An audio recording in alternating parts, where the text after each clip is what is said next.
की बिबट्याची भीती वाटत नाही का, तेव्हा मी म्हणतो की तो त्याचं पोट भागवण्याचा प्रयत्न करतो, त्याच्या पोटाची भूक भागवण्याचा प्रयत्न करतो आणि त्याची भूक भागली पाहिजे याच्यासाठी मी प्रयत्न करतो.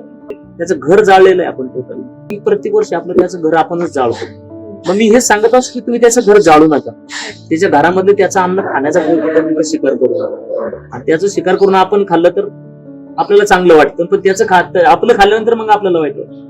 परंतु हे जगणं फार गरजेचं आहे. कारण बिबट्या जर आपल्याकडलं जर संपला तर ही परिसंस्था मी मागाशी सांगितली की सायकल ज्यावेळेस बिघडते त्यावेळेस टोटल पर्यावरणच बिघडते. म्हणजे बिबट्या जर संपत गेला तर उद्या एक नाही अनेक गोष्टी निर्माण होतात. मी नेहमी सांगत असतो की बोरी आणि बाबळीचे झाड म्हणजे फवारणी यंत्र आणि फळ यंत्र, हे दोन भाग मी सांगत असतो. फवारणी यंत्र का, तर जगामधली पक्षी ही अशी एकमेव परिसंस्था आहे की जगात ते कीड नियंत्रणीचं काम करते.